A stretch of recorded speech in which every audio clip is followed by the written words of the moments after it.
EduTechGuys Radio, radio.edutechguys.com. The opinions expressed on the site and its programs are those of participants and not intended to and do not necessarily reflect the opinions of any specific educational entity, sponsor, company, state, or government agency. Hello and welcome to EduTechGuys Radio, brought to you by the Southwest Arkansas Education Cooperative and Hope Public Schools, both located in Hope, Arkansas. I am one of your hosts, David Henderson. And I'm Jeff Madlock. Konnichiwa. Konnichiwa. I thought I'd throw that in there. You did, and I see that that's what happened. Good times here. Hey, you know what? Here in Arkansas, we are exactly 2 days away. Well, 4 days away. 2 work days away. School starts Monday. I'm like, what? You got like this weird new math thing going on or something. What? I don't understand. What are we doing? What's happening? Oh my goodness. It's going to be one of those shows. It is. Anytime, anytime we don't have a guest, it is one of those shows because there is no one to help rein us in and we are just wild monkeys. I know. And I had 12 donuts. Okay, it wasn't 12. It was 11 and a half. Yeah. He did let me eat one. My sugar high is a little high. It's way up there. But yeah, going to be a great show. A lot of stuff to talk about. Yeah, exactly. Yeah. Do you want to tell him? You want me to tell him? Who's going to tell him? Go ahead. You go. You want me to tell him? All right. Him. So we're going to talk about a few things. We're going to talk about a technology checklist for starting the school year. So those of you headed back to the classroom, if you've not been to your classroom yet, checking on the various technology that's in there, what you had last year, or if you're in a new room or what have you, kind of give you a rundown, some things to look for, look at, test out, that type of thing. We're also going to talk about CIPA, C-I-P-A. That is the Child Internet Protection Act. And we'll talk about how that affects schools and things to know for the upcoming year. And then why our heads and everything else should be in the cloud. I came up with that one. He did, all by his lonesome. No, I was just, I stole it. I'm not going to lie. All by myself. It's not time for the music portion of the show yet. So as some of my guys would say, stop the madness. No, I tried to stop the madness, and it just made it worse. So right off the bat, school starting in Arkansas here, Monday the 15th. So we were thinking about what to do on the show today, and some of the topics were like, hey, well, let's talk about the new school year, because around the country, the new school year is getting ready to kick off, and professional development is in full swing at a lot of schools around the country. And wrapping up in some schools around the country. Yeah. And teachers are getting ready to head back towards the classroom and, do their thing, do their education thing. Do you like that? Education thing. Way too many donuts. Yeah. So one of the first things we're talking about is maybe a technology checklist for the start of the school year. Yeah, man. And, first of all, when you get back to school, do your tech department a favor. They've probably already done this for you, but, make sure that all your hardwares work in a working order. And by hardware, I mean, your computer, your television, your projector, your Apple TV, your Google, your Chromecast, anything that you have in the classroom that you're going to need to use for the year, because lots of things happen over the summer. The custodians come in and clean the room, stuff gets unplugged, something could fall over, roaches could attack it. Yeah, you never know what could happen with your stuff. So, you could have an entire roach family living in your projector bulb. It could happen. I've seen it happen. Yay, that's what a pleasant thought that is. But, that's one of the first things is always make sure you check out all your hardware. Number 2 on my list was, have you created your new folder? So here's one that always catches everybody. And, I know teachers, they get their buckets together and they get their names of their kids on the tables. And now I'm thinking elementary. Right. But, for teachers, especially in the digital world, if you're using Office 365 or you're using Google Drive, it might be time to archive those old folders that say 2015, 2016 on them and, get your new ones out that say 2016, 2017. Sorry. You okay? I was choking my tongue there. That was really crazy right there. So yeah, you want to get out those, you want to get those folders renamed and get them ready to go so that you'll have them named correctly. And then there's that Yeah. kicker thing. So if you're using Google Drive or you're using Office 365, maybe you're going to use some of the exact same stuff you did for last year. So don't recreate the wheel. Just, copy that folder and then rename it. Yeah, It's exactly. easier to go in and take stuff out than to put stuff in. Yes. So yes, you can absolutely. always, copy that folder and then just go delete the stuff from that new copied folder that you don't need for this year Right. Yeah. and start renaming. So that's where it gets fun. And then if you're using Google Classroom, if you haven't already done so, then you also want to get in there and start moving stuff around to prep for the new school year. So if you have classes that you used last year and you're going to reuse those, you need to take the steps necessary in order to facilitate that. Right. So you want to get in there and duplicate classes, or if you're going to create new classes and move your content over, whatever you're going to do, then if school is starting, Monday, now's a good time to do that. Yeah, be the right time to do that one. And also, when it comes to email and communication, this year you might want to archive some of that old email. You might look at that big old inbox of yours and go, good Lord, look at all the email I've got in there. So, I like to go back a year. So if I was starting this year off, I might go back to August 1st, 2015 and archive anything before that. So Right. I like to keep a year, hot in the inbox in case I need to pull anything out of it. Now, in Google and in Office 365, you can search everything, including the archives. Right, So when you're exactly. searching everything you have there. It's just shuffling around to those labels, as they call them, or Mhm. folders, if you want to Folders, call them, sure. whatever you want to say about that. But maybe it's time to do that checklist. The other thing is that get your stuff staggered and make a list of what's most important and what's could wait for the tech department. You could help them out tremendously by making this is top priority, this is least priority. Sure. I'm not going to need this until October, but I could use this tomorrow, Right. just to help them out, because remember that tech departments are usually not very large and they're running around trying to get as much done in a short amount of time. So, Well, and I think it's important. One of the things that what you just said there in terms of, um, if I know I'm not going to need this until October, it's not an emergency. It's not necessarily critical, but by the same token, don't put off saying that it's not working. That's one of the things that we find. And I don't know, maybe it also applies outside of education, but we see it in education a lot, where we don't know that something is broken because nobody tells us. I can't fix the problem if I don't know it's broken. And then preferably, it's most helpful the earlier you know it's broken, even if you don't need it right away. As soon as you know something's not working, let us know, because let your tech guy. When I say us, not us specifically, us in the general sense of education, your education tech departments, let them know. Hey, this isn't working. Again, preferably, I'm not going to use this till October, but I want you to know this wasn't working. Or, yeah, hey, I need this before school starts. It's not working. Or if you just turn the thing and says, hey, here's a work order. This isn't working. Just wanted to let you know, because then at least you've got a record of the fact that you said this wasn't working. And the tech department also has a record saying, oh, okay, this isn't working. We need to look at this. And like I said, if we don't know, we can't fix it. exactly. So there's a small little helpful checklist for the tech list at the beginning of the school year. That's right. If you don't checklist your tech list, you'll have a wreck list. Mole, mole. So we were also, so this is a big one, and this one's probably going out more to tech coordinators, our buddies out there, our compadres in the trenches. And we like to title this one CIPA, CIPA, CIPA, help you, help you, help you. I left the can I out, didn't I? You did. You left the can out. CIPA, CIPA, CIPA, can I help you, help you, help you? That's it. Sorry. That's how we answer the phone around here. CIPA, CIPA, CIPA, can I help you, help you, help you? Yeah, this one does go out. It goes out to the admins. Woo! The admins. So remember, a CIPA compliant internet safety policy must be approved by your school board each year. Yes. So if you're doing E-rate, that's one of the big things to make sure that you're going to get your money and keep your money Right. from the old E-rate folks. And so if you're not on the agenda yet, then you need to go ahead and get on that first agenda. In fact, I happen to tell you, I'm on the agenda this coming Monday.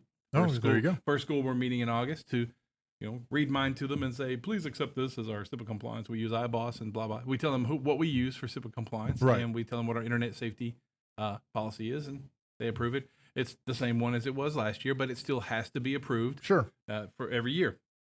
Tell us what else. Well, and that's one of the things that you hit on a good point. Tell me about the internet safety policy, David. I'm going to stop interrupting me. But what do you think about the internet safety? I'm just kidding. Today's show, I'm afraid Jeff will no longer be with us. Ow! All right. So, in all seriousness here,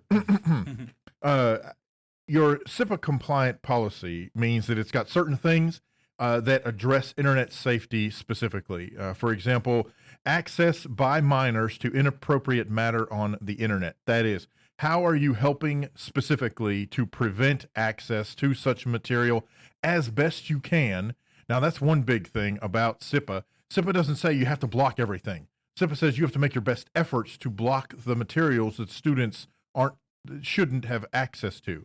So how are you doing that? And then what happens if a student violates that policy? So you're blocking content, but a student specifically either VPNs around your filter, or they find alternate ways to spell things so that they get certain images and videos to come up.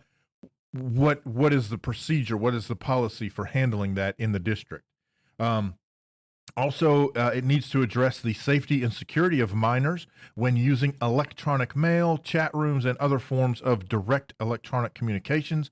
Remember, under U.S. law, children under the age of 13, are supposed to be prohibited from having direct personal access to certain services like email, social media, etc. So how is your district handling accounts for those younger students? And for example, in Google, go ahead. In Google, yeah, there's the beautiful part. In Google for sure. students, you can block.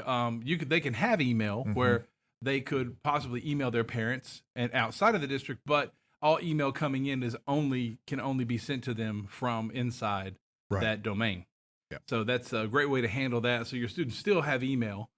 They just have email internally, as you would say. Right. Exactly. And that's one way to handle it. There are plenty of other ways, but that's definitely one way to handle that. Also, your CIPA policy needs to cover unauthorized access, including so-called hacking and other unlawful activities by minors online. So again, you're supposed to stop them from hurting themselves, right? or anybody else for that matter, from your place of business. Yeah, exactly. So, but also, so what measures are you taking in your district to prevent hacking, VPN access, that type of thing? And then again, what is the policy if a student violates those procedures and those particular policies? So as we're going through these lists and things that we're coming up with here, if you've got things that you want to share out, remember, you can reach out to us on Twitter, #ETGchat. You can also reach out to us directly at EduTechGuys on Twitter, also through Facebook, facebook.com/EduTechGuys. But right now, you can also do radio.edutechguys.com on Mixlr, sign in and use the chat. So the main way to share that feedback right now with us, use the hashtag on Twitter, #ETGchat, or use the Mixlr.com chat. So continuing, sorry for that brief little interlude there, but I thought if you guys wanted to share some information about that, we'd love to hear from you. Other things that your CIPA compliant policy has to include, how do you address unauthorized disclosure, use, and dissemination of personal information regarding minors? That is huge. You can't be giving out minors' names and addresses and, shoe size and all that kind of stuff. What are you doing to help curtail such information getting out? And then if such information gets out, what is your policy to handle that? And finally, what measures are you taking to restrict minors' access to materials harmful to themselves? And again, you just have to address that. What are you doing? What are you doing? And remember that this all falls in line with to the best of your ability, money-wise, and the whole bit. Now, just a few years ago, one of the largest firewalls in the world had a major backdoor flaw in it from a piece of software, and it was being taken advantage of. So there's the thing. Now, if you just don't do anything at all, then that's it. If you leave to go on vacation and leave your door standing wide open and the keys in your car, well, then, that's what's going to happen. But this is not to scare you and make you think, oh gosh, we can't. Yeah, you can. You do the best that you can do. And so here in Arkansas, it's all moving over to the state's responsibility as a whole, pretty much, because Right. they're putting in their own firewall that we will all use. And it is still our responsibility to make sure that we follow that compliance. Sure. So, along with that, it might be time to clean up those lists, white lists and black lists that you have to add and remove sites to reflect the policies you have in place, because maybe social media policy has changed. Sure. Maybe that, some of those sites that you were blocking before, you're not blocking now. And it might be time to pull up that old firewall and take a whack at it with the old cleanup hammer. Hey, like that one. I don't know where that came from. Jeff's just throwing stuff out there. It came from donuts. Those donuts, I'm telling you. I'm going to be, you cut me, I would bleed icing at this point. I tell you what, we're going to take a quick break, hit a little music. Hallelujah. With our new format here. We're going to play a little music, and we'll be back in just a few minutes. Hey, this is Nick Flora with Kick and Screen.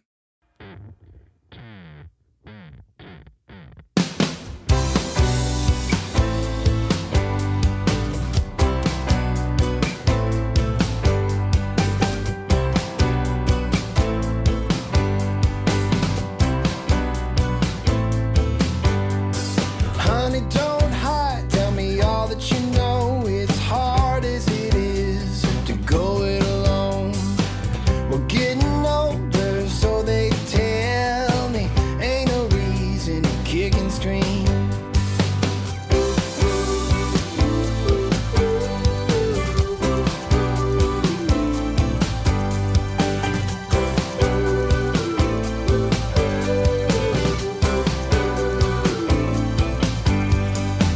I know it's tough when you get what you want, but it's not what you need, so it's never enough. For emotions, all that counts, so keep your head up and work it out. Keep your head up and work it out. I've been in a sea of heartbreak. I've been lost on the side of the road. I've been lying in a bed of mistakes. It takes time to see the ways we went wrong. So don't be so hard. We haven't known ourselves that long.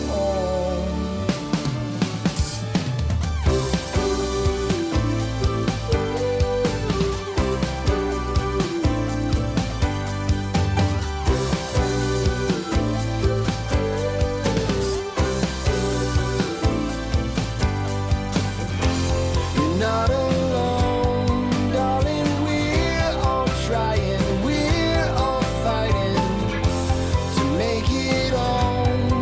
And the river's rising down in what we know.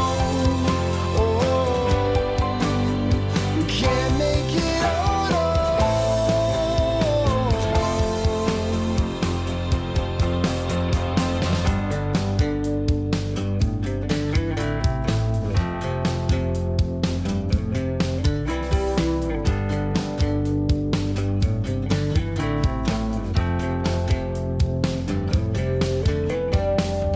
Keep fighting, keep growing.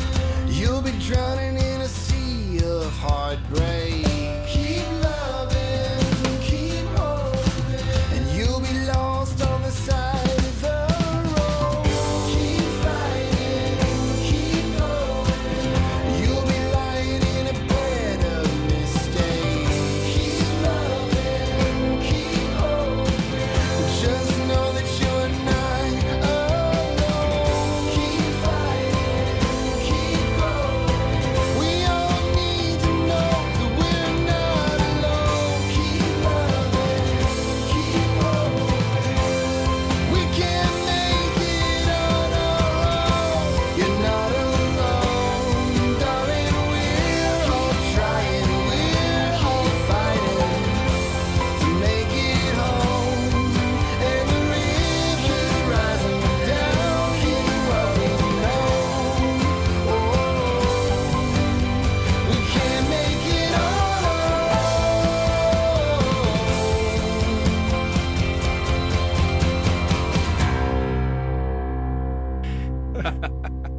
Hey, We want to thank the good doc. He's our tweet manager out there. Exactly. Come for the show, stay for the sugar-filled madness that is the EdTech guy. Hey, that was Nick Flora with Kick and Scream. We always like to play music here. If you listen to the show and you know musicians out there, please send us some music. Not that we don't mind playing what we play, because we love all the artists that send us music, but we love to share some more music with. Yeah, we want to get out there and help independent artists get their music out there, and share that with everyone who's listening or who may listen later. Bingo.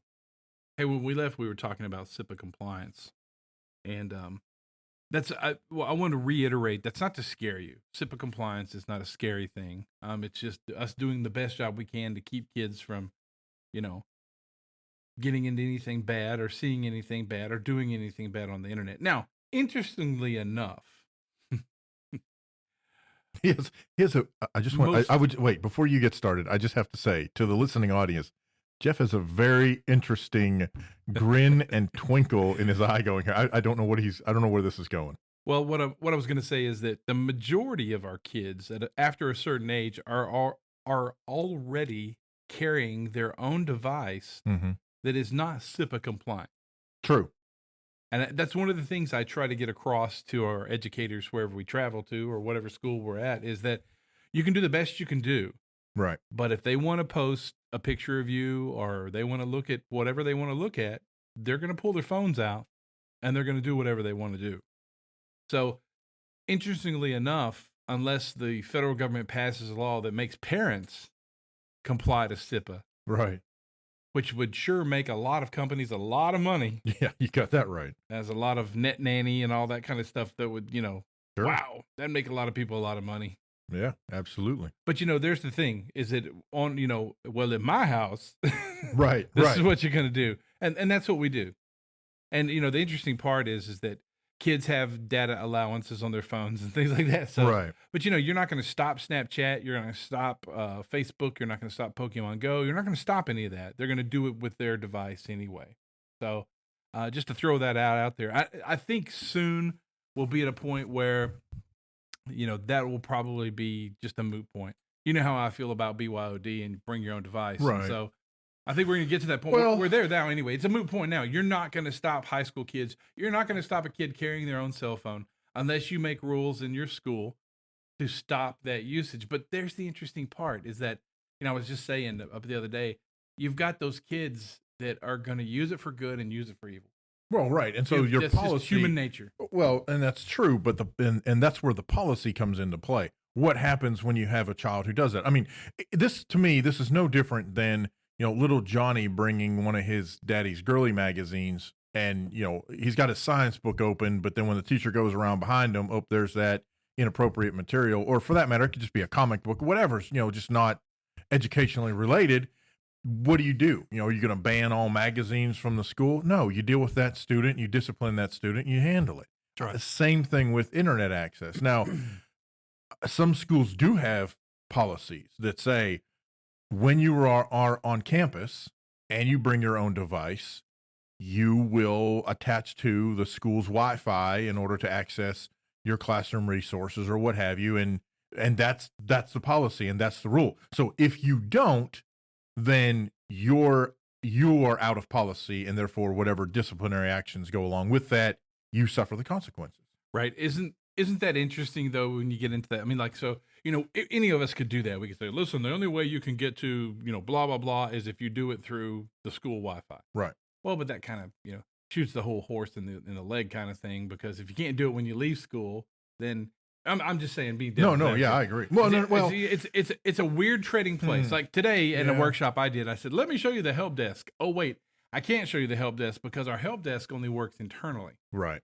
Because we like to keep it closed from the outside. Otherwise, yeah, anybody could be. I could be submitting help tickets to your system. And people, well, you should be able to some parts of we have a guest ticketing system also. So, but there's that thing. And I mean, that's always going to be a discussion. So I just wanted to bring it up and just say that, there's one of those CIPA things. CIPA.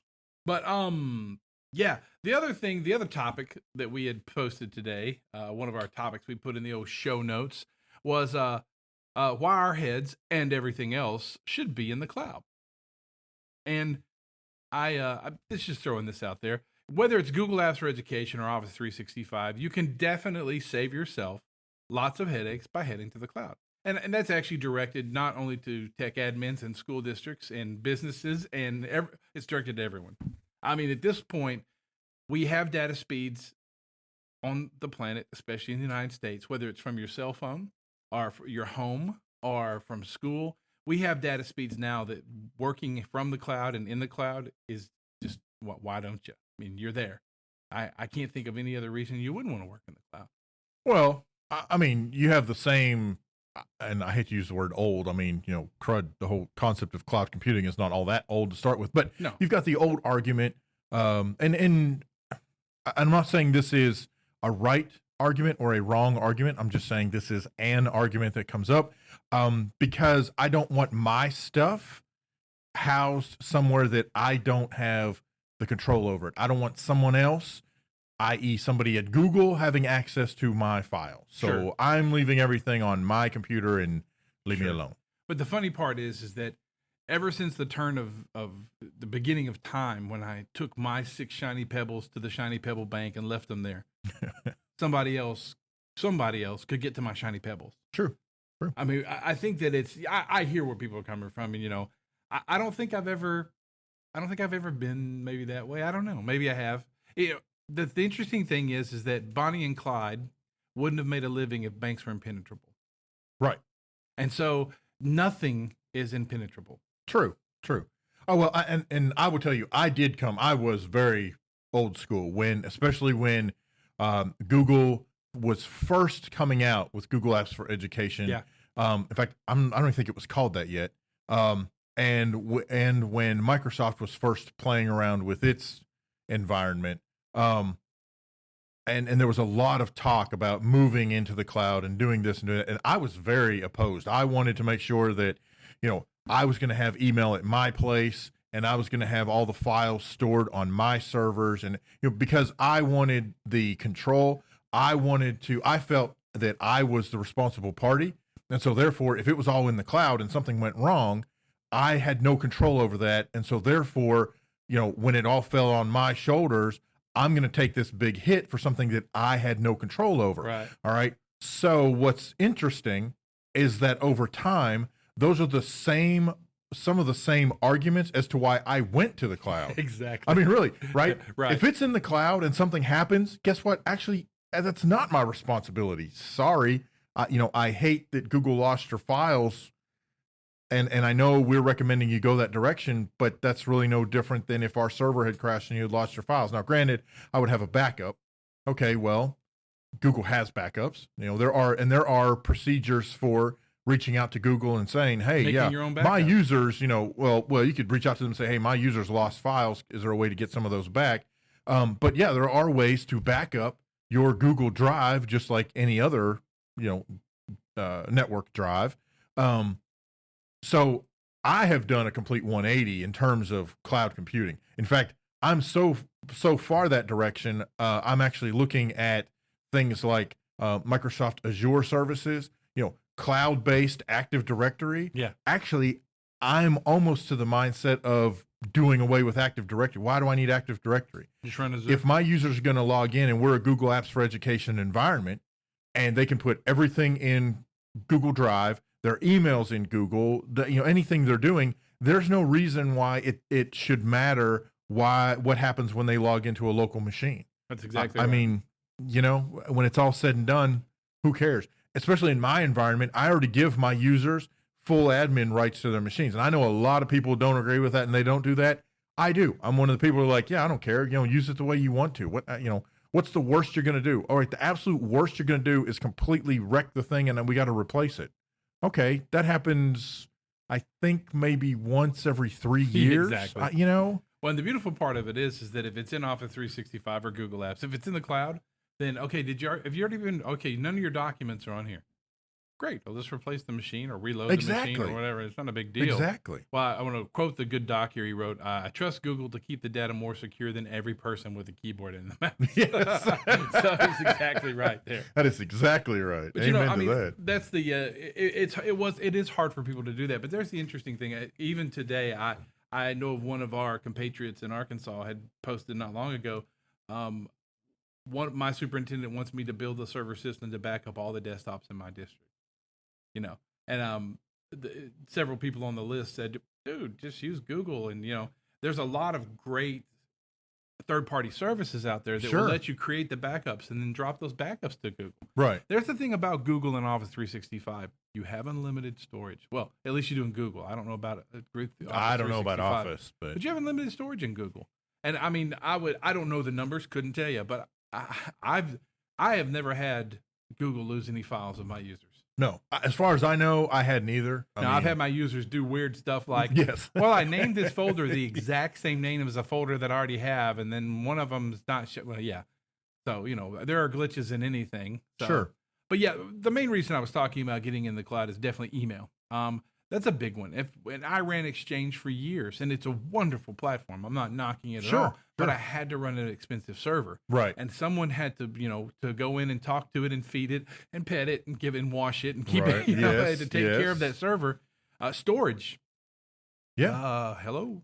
Well, and again, out of my own personal experience, we had an Exchange server that it was long in the tooth, and we were debating whether or not to go to Google Apps for Education, and a lot of us were behind it. And I had some at the time key administrator, or a key administrator, but key administrator position, who was just was opposed to the idea.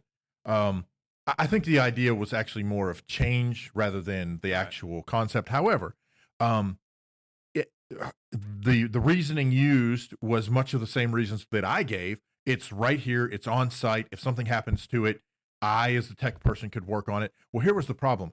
I was having to restart the Exchange services. Really, it got to be about every other day. And then we had the issue where once a month, I had to send an email out to everybody and say, clean up your email box because we're filling up the server. Sure.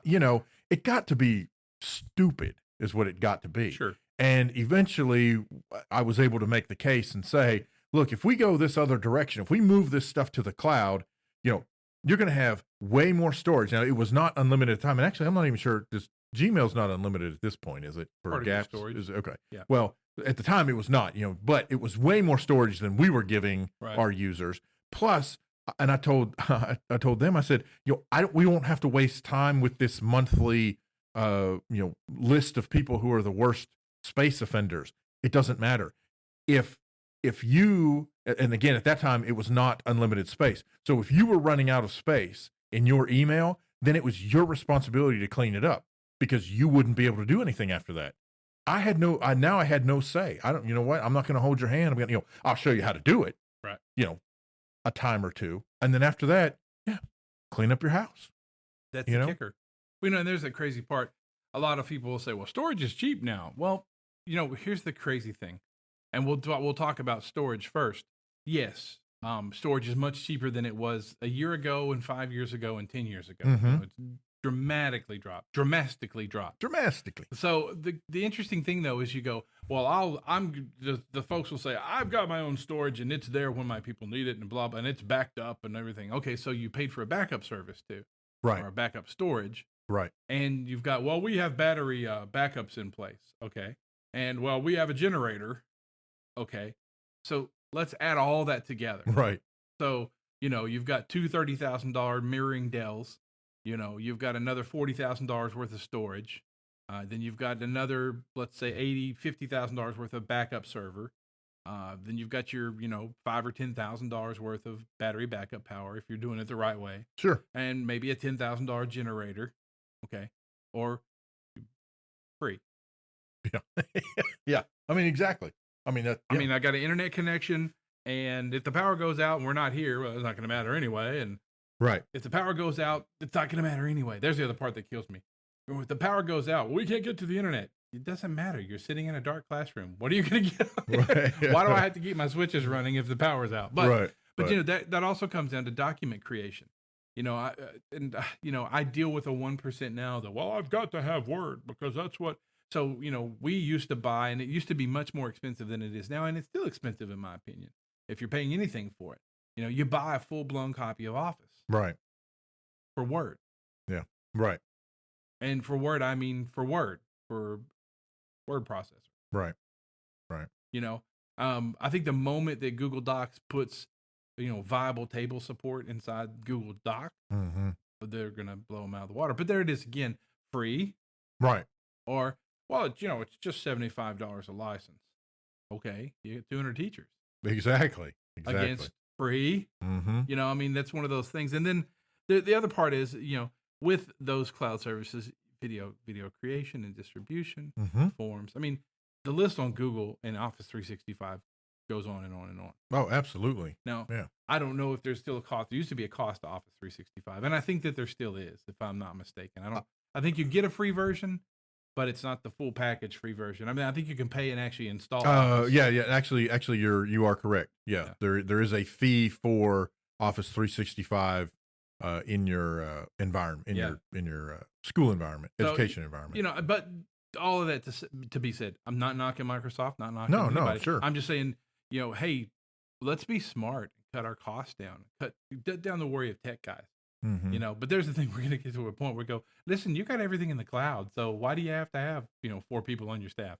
Well, listen, David gets coffee every morning. You know, what's going to happen to the coffee if nobody's there? David gets the donuts that Jeff is mainlining. Yeah, I was going to put those in a cup and liquefy them and just pour them down my throat. But yeah, that's the cloud is, and the cloud goes way beyond that. We've got a lot of services out there in education that are cloud based. Oh, And yeah. they, you know, completely work off the cloud, and you don't need anything but, you know, the interface to get to them. And that's where Chromebooks and Chrome browser and, you know, your browser comes into play. Firefox, Safari, you know, Internet Explorer, what Spartan, whatever, you know, whatever you're using at that moment, if it works with it. Right. Well, and it's important in case, you know, people hear the word cloud all the time. It's in the cloud. And what the freak is the cloud? Okay. When it's all said and done, yes, the cloud, quote unquote, the cloud is actually a bank of servers. And generally, you know, if it's done right, it's multiple banks of servers located in multiple locations. So you have failover and distribution and all this other highfalutin stuff. But ultimately, you are taking the content that you had to manage and that you had to worry about, and you're putting that off on somebody else. Right. I mean, that's really what it amounts to. And like I said, I was so against that. I was like, I don't want that, and somebody else had to. And I don't know. I truly don't know when that switch flipped. Actually, I probably do. If I were to stop and think about it, it was probably centered around the problems I was having with the Exchange server because of how much it was going to cost to replace the server. Woohoo! The server. Wow, that was close. The server, the software, everything else that goes with it, licensing and all that stuff. And when we weighed out, it was going to cost over $10,000 because I was going to need new equipment and a whole 9 yards. And we looked at Google, which was, you know, still pretty young in terms of Google Apps for Education. Yeah. And it was just like, yeah, but you know, I think we should try this. And then once I got a taste of not having to worry about going on vacation or going to a conference, because I knew I was going to have to either remote in and try to reboot the server, or many times I couldn't VPN in because of issues with the server. I would have to call the office and say, okay, you know, I need, you know, I know you're one of the clerks, and I'm sorry to do this to you, but could you go into the server room and do ABA? And they're like, what? You know, yeah, I'm afraid I'm going to break something, you know, and I know, but, you know, so I mean, I really did. I love, at this point, I'm a huge supporter of moving things into the cloud. And yeah, it means that part of that is somebody else's responsibility. Yeah, but what that means is I have somebody I can call and say, hey, this isn't working. You fix it. Well, you know, and so it's really interesting when you get down to it. You know, when we all kept our stuff, that's when Dropbox and those things got really hot. Oh, yeah. It's like, so how do I get this? You know, well, am I going to put this on a thumb drive, or am I Right. going to put? See, and you want Right. to talk about security. So you've got teachers dropping documents and information or administrators on a thumb drive and then taking it off site so they can work it on at home or put it on their laptop and take it somewhere. Right. And how many of us can say, I have every thumb drive I've ever owned? No. Exactly. No one can say that. Right. In fact, there's one sitting that was in a parking lot somewhere that fell out of your pocket or somewhere else. And somebody else went, hey, look, thumb drive. I'm going to see what's on here. Right. There's all that. And then everyone was using Dropbox, or I can't even remember all the ones that were out there. Dropbox was a big one, Yeah. And so but there again, we can't control that. But your teachers were doing it. Right. And several techs would go, well, just drop your stuff in Dropbox and you can get to it from the house. Well, that goes against the whole thing you're trying to supposedly offset here. Right. At least with Google and Office 365, you're talking about two-factor authentication. You're talking about, one centralized place that you know where it is. Mm-hmm. Yeah, you know how to get to it. Right. You've got Google admin for a reason. Right. Right. You've got Vault for a reason. Mm-hmm. So having said that, we could go ad nauseum about the cloud, but when you're starting your school year, if you're not using the cloud or your district's not using cloud services, you should probably, ask them about that. Yeah. Well, and I won't even get into Google Classroom. So right. Well, and this year we actually have our back to school staff meeting that we have each year. And that's one of the things that I'm going to get up and tell them. And this will be the first year that I explicitly get up and tell everybody there, hey, start saving your stuff over to Google Drive. Yeah, I'm going to show you how to do it. Here it is. But if you're not saving it to Google Drive, I'm not really worried about backups. I'm not, if you lose something in your quote unquote home folder, sorry, we are putting it out. I'm encouraging you to use Google Drive. We actually have, for some of our, we've been testing here with several of our staff members, a program called Backblaze. It's kind of like Carbonite. Mm-hmm. It's an offsite backup system that will back up your computer. And we've been using that for some of the folks who do save some data to their machines that, we have deemed as relatively critical. And so you still may have some machines that you actually need that kind of hands-on, it's got to be, or it's going to be stored locally, and we still need methods for backing that data up and keeping it safe and secure. But for the most part, man, like you said, throw it in Google Drive. It's secure. The fact that I can manage that information as an administrator, if somebody leaves, I can go in immediately, I can suspend that account, I can change that password, but I could still get to the data if I needed to get to it. Right. So it's not like it's untouchable because it's in the cloud. It's just not right here on site. Bingo. Did we beat that horse to death? No, I think so. We tried to do that on occasion. I wonder, you think we got our point across to how we feel about it? I don't know. There may be a little gray. Hey, listen, we're going to drop out. It's our new format of playing a little music in between so that David and I can come down off the donut sugar high that we're on and get back to business. Hey, we're going to listen to a little Nick C here, Just Love Me. Stay tuned to EduTechGuys Radio. We'll be right back.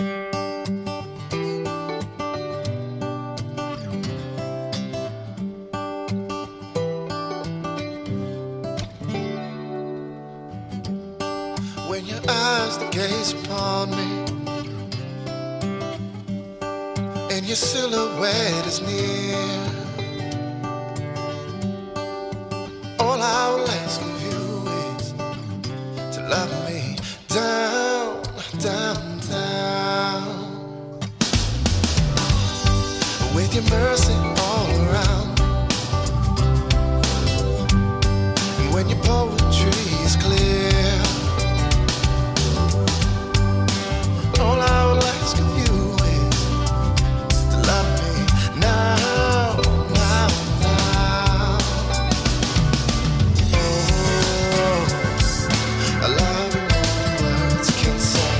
Oh, I ain't throwing that word, no.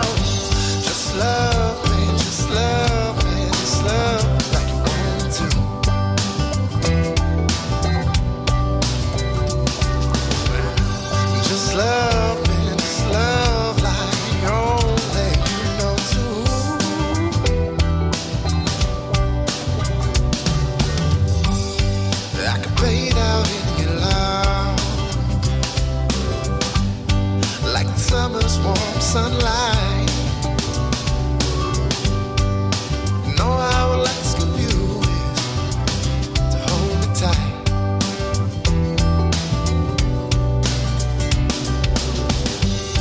With your gentle arms around me, like whisper winds at mine. Just have to ask of you to go all night, night, night. Oh, I love you more than words can say. Oh, I ain't throwing that away. No, just love me, just love me, just love like you want to.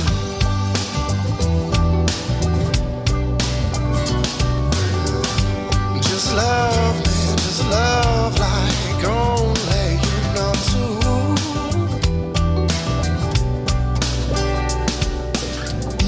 My love, nothing can stop us now. No how. Our love is endless with no bound. I found a love like death was my friend. Just love me, just love me, just love like you want to.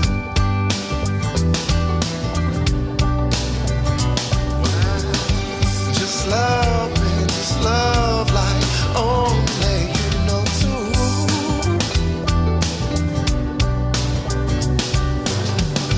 Just love me, just love me, just love like you want to.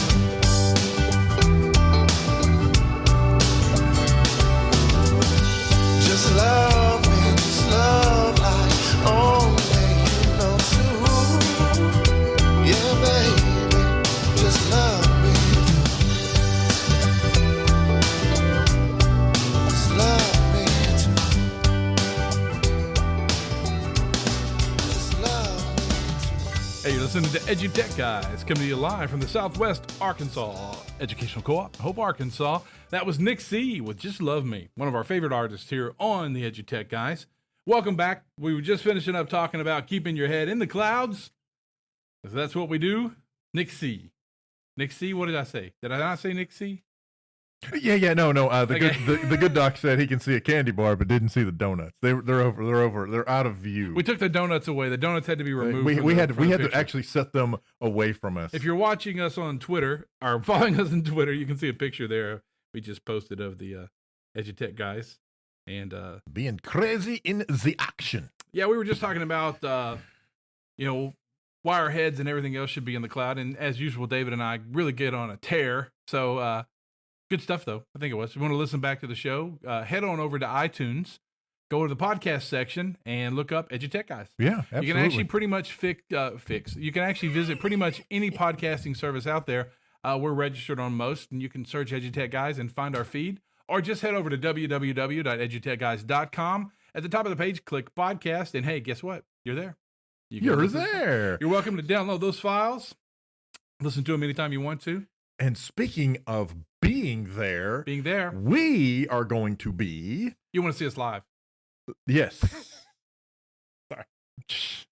You Stop that train. Suck the motion out of that monkey. Anyway, we are going to be live in Savannah, Georgia at the AESA conference in late November, early December. And then we are going to be at FETC, FETC, in January. That is in Orlando. And we've got some other things that we're kind of cooking on. So we're just waiting to hear back from some folks. So we will definitely be in other places. If you would like us to come out live to your event and provide live event coverage, give us a shout. Go to edutechguys.com, go to the bottom and fill out the form, or you can reach out to us directly. Jeff at EduTech Guys or David at EduTech Guys, and we'll be happy to work with you to come out and provide live coverage of your event. And remember, you can also catch us on social media at www.twitter.com/edutechguys, facebook.com/edutechguys, instagram.com/edutechguys, google.com +edutechguys. So you can find us on the web. Just go to Google, type in EduTechGuys, and we'll be there. Please don't click on the images. We're not sure what actually might come up on those. We are not responsible for images found with EduTechGuys tagged. So listen, it's getting close to the end of the old show. I think we've had a good time today, and yeah, man, we always have a good time. We always have a good time. We hope the rest of you are too, but we're having a good time. So, right now, that's since there's nobody else in the room. No, but you know what time it is? It's time for Google Tip of the Week. I don't take that from David. He looks forward to that. 7 days. He has to wait 7 days for that every week. I practice all He practices all the time. I sing it in my sleep. Stop singing that in the shower. All right, so this week's Google Tip of the Week actually was something that was released today, I believe. Actually, this is showing that it was. Oh yeah, never mind. Yes, today. Sorry, my brain is not working. It is making email safer with new security warnings in Gmail. So now there are a couple of things that if you're using the web version of Gmail or if you are using Gmail on an Android, where the profile picture of the sender usually is on the left side of your inbox message, if Google can't verify or can't authenticate the sender through various policies, then it will show up with a stop sign with a question mark. Now, that doesn't necessarily mean that it's a fake sender, but it definitely means, hey, you might want to, double check and make sure this message actually looks Now, if it's legit. your grandmother that's always been writing you from the same email address for the last 10 years, then it's probably okay. It just means that they haven't verified it against that email server. Right, exactly. Also, if you receive a message with a link to a dangerous site known for phishing, malware, or unwanted software, you're going to see warnings when you click on the link. You'll see a warning that actually pops up and says, warning, visiting this website might harm your computer. You can continue to this website at your own risk, and you can go to Google Apps Updates.blogspot.com and check out the latest updates. But that is a cool one. I thought it'd be cool to share. It's not just for Google Apps for Education. That applies to anyone using Gmail. They're making email safer with new security warnings. I love that. And listen, just so you know, I believe the Nigerian prince was finally arrested. Oh, it's about freaking A time. That's one of those probably would. Yes. Listen, we can't validate this Nigerian prince. Now, what happens if you get one from a Nigerian prince and it is validated by Google? Does that mean that it's real and I should send him that $50,000 to get him out of jail and release the money? Off the top of my head, I'm going to go with no, but to each his own. Use at your own risk. We've got to wrap up the show because I've got to call the bank. Because I just made a big screw up. Yeah. Oh, that is awesome. Hey, listen, like David said, catch us live out there in December and in January. Also in October, we have some stuff lined up there. We're just kind of wrapping those things up. Yeah. In fact, we're going to talk about them after the show. And David and I like to go out and play a little Rochambeau, rock, paper, scissors, see who's going to win. And that's how we decide where we're going to go to. Like he said, anytime you want to catch us or have us come to your conference or your school. Yeah. We love to do workshops. We love to teach people about podcasting. We love to show them how to integrate podcasting into the classroom and everything from writing to arithmetic. We can show you how you can use podcasting in your classroom. Absolutely. Well, it's been a great show. It's been awesome. I've had a lot of fun. I hope those of you out there listening either live or I was going to say, on Memorex, but A, that's, a term I probably can't use, and B, that's an old school reference. But anyhow. Oh, man. Anyway, those of you listening live or on the podcast, thank you very much for listening. We appreciate it a whole lot. Hey, I'm Jeff Madlock. And I'm David Henderson. We'll see you next time. You've been listening to EduTech Guys Radio, radio.edutechguys.com. The opinions expressed on the site and its programs of those of participants are not intended to and do not necessarily reflect the opinions of any specific educational entity, sponsor, company, state, or government agency.